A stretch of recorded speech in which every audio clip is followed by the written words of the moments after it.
میں ہمیشہ 8 آنے ہی دیا کرتی ہوں۔ ٹانگے والا بڑا واہیات قسم کا آدمی تھا۔ بولا، وہ آپ سے رعایت کرتے ہوں گے مگر یہ سن کر ظہیر کو طیش آ گیا۔ سائیکل چھوڑ کر آگے بڑھا۔ آؤ دیکھا نہ تاؤ ایک مکہ ٹانگے والے کی ٹھوڑی کے نیچے جما دیا۔ وہ ابھی سنبھلا بھی نہیں تھا کہ ایک اور اس کی داہنی کنپٹی پر اس زور کا کہ وہ بلبلا اٹھا۔ اس کے بعد ظہیر اس لڑکی سے، جو ظاہر ہے کہ گھبرا گئی تھی، مخاطب ہوا، آپ تشریف لے جائیے، میں اس حرامزادے سے نبٹ لوں گا۔ لڑکی نے کچھ کہنا چاہا، شاید شکریہ کے الفاظ تھے جو اس کی زبان کی نوک پر آ کر واپس چلے گئے۔ وہ چلی گئی۔ 10 قدم ہی تو تھے مگر ظہیر کو پورے 20 منٹ اس ٹانگے والے سے نبٹنے میں لگے۔ وہ بڑا ہی لیچڑ قسم کا ٹانگے والا تھا۔ ظہیر بہت خوش تھا کہ اس نے اپنی محبوبہ کے سامنے بڑی بہادری کا مظاہرہ کیا۔ اس نے ٹانگے والے کو خوب پیٹا تھا اور اس نے یہ بھی دیکھا تھا کہ وہ برقع پوش لڑکی اپنے گھر سے چک لگی کھڑکی کے پیچھے سے اس کو دیکھ رہی ہے۔ یہ دیکھ کر ظہیر نے 2 گھوسے اور اس کوچوان کی ٹھوڑی کے نیچے جما دیے تھے۔ اس کے بعد ظہیر سر سے پیر تک اس برقع پوش کی محبت میں گرفتار ہو گیا۔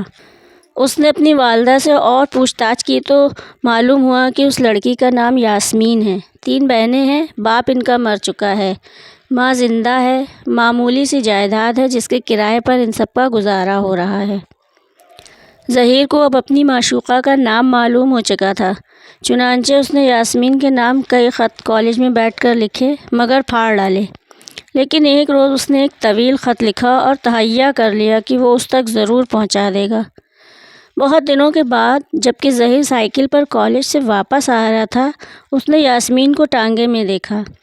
وہ اتر کر جا رہی تھی۔ لپک کر وہ آگے بڑھا، جیب سے خط نکالا اور ہمت اور جرأت سے کام لے کر اس نے کاغذ اس کی طرف بڑھا دیے۔ یہ آپ کے کچھ کاغذ ٹانگے میں رہ گئے تھے۔ یاسمین نے وہ کاغذ لے لیے، نقاب کا کپڑا سرسرایا۔ شکریہ، یہ کہہ کر وہ چلی گئی۔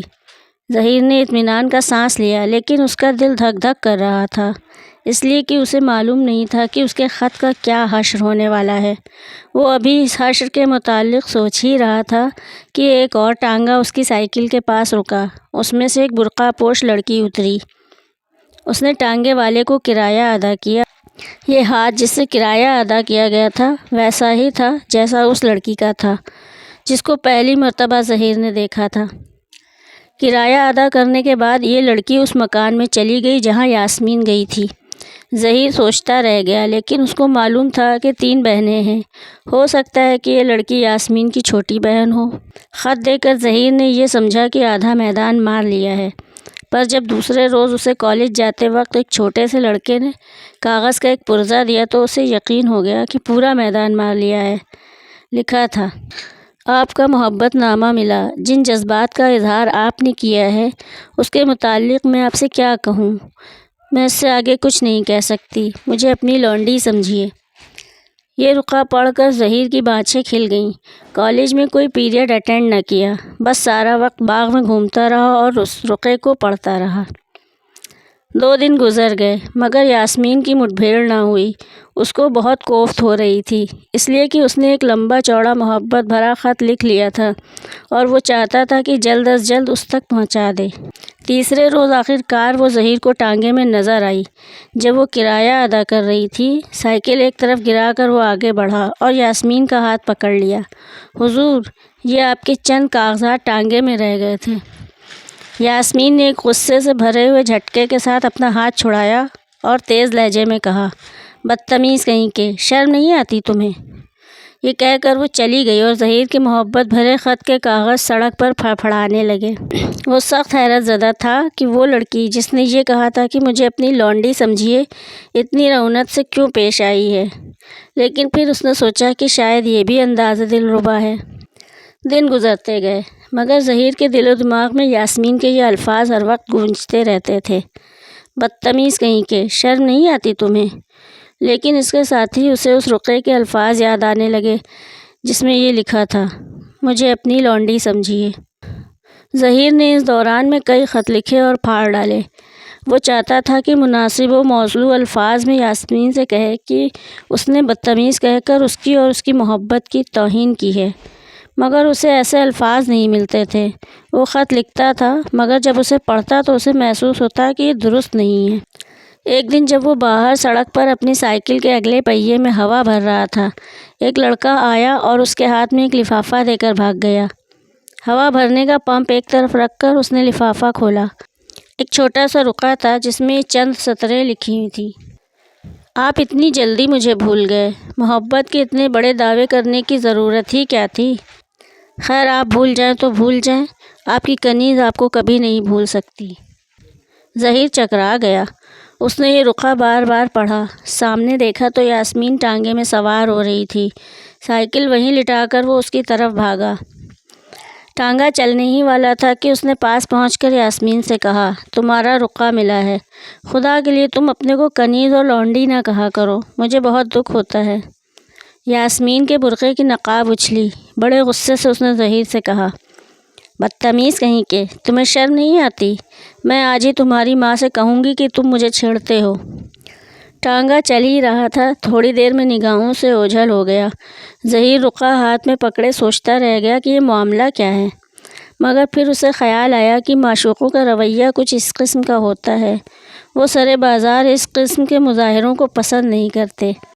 خط و کتابت کے ذریعے ہی سے ساری باتیں طے ہو جایا کرتی ہیں۔ چنانچہ اس نے دوسرے روز ایک طویل خط لکھا اور جب وہ کالج سے واپس آ رہا تھا، ٹانگے میں یاسمین کو دیکھا۔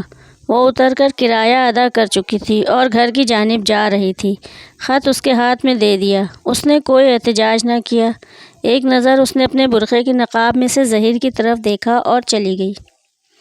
ظہیر نے محسوس کیا تھا کہ وہ اپنی نقاب کے اندر مسکرا رہی تھی اور یہ بڑی حوصلہ افزا بات تھی۔ چنانچہ دوسرے روز صبح جب وہ سائیکل نکال کر کالج جانے کی تیاری کر رہا تھا، اس نے یاسمین کو دیکھا۔ شاید وہ ٹانگے والے کا انتظار کر رہی تھی۔ دائیں ہاتھ میں کتابیں پکڑے تھی، بایاں ہاتھ جھول رہا تھا۔ میدان خالی تھا، یعنی اس وقت بازار میں کوئی آمد و رفت نہ تھی۔ ظہیر نے موقع غنیمت جانا، جرأت سے کام لے کر اس کے پاس پہنچا اور اس کا ہاتھ جو کہ جھول رہا تھا پکڑ لیا اور بڑے رومانی انداز میں اس سے کہا، تم بھی عجیب لڑکی ہو، خطوں میں محبت کا اظہار کرتی ہو اور بات کرو تو گالیاں دیتی ہو۔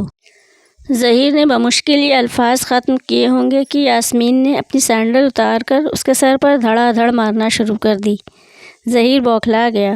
یاسمین نے اس کو بے شمار گالیاں دیں، مگر وہ بوکھلاہٹ کے باعث سن نہ سکا۔ اس خیال سے کہ کوئی دیکھ نہ لے، وہ فوراً اپنے گھر کی طرف پلٹا۔ سائیکل اٹھائی اور قریب تھا کہ اپنی کتابیں وغیرہ اسٹینڈ کے ساتھ جمع کر کالج کا رخ کرے کہ ٹانگا آیا۔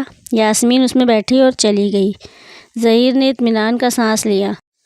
اتنے میں ایک اور برقع پوش لڑکی نمودار ہوئی، اسی گھر میں سے جس میں سے یاسمین نکلی تھی۔ اس نے ظہیر کی طرف دیکھا اور اس کو ہاتھ سے اشارہ کیا، مگر ظہیر ڈرا ہوا تھا۔ جب لڑکی نے دیکھا کہ ظہیر نے اس کا اشارہ نہیں سمجھا تو وہ اس سے قریب ہو کے گزری اور ایک رقعہ گرا کر چلی گئی۔ ظہیر نے کاغذ کا وہ پرزہ اٹھایا، اس پر لکھا تھا، تم کب تک مجھے یوں ہی بیوقوف بناتے رہو گے؟ تمہاری ماں میری ماں سے کیوں نہیں ملتی؟ آج پلازا سنیما پر ملو، پہلا شو 3 بجے۔ پروین۔ تو دوستوں، آپ کو یہ کہانی کیسی لگی؟ پلیز کمنٹ میں اپنی رائے ضرور دیں، اور ہاں، ویڈیو کو لائک کرنا اور چینل کو سبسکرائب کرنا بالکل نہ بھولیں۔ شکریہ دوستوں۔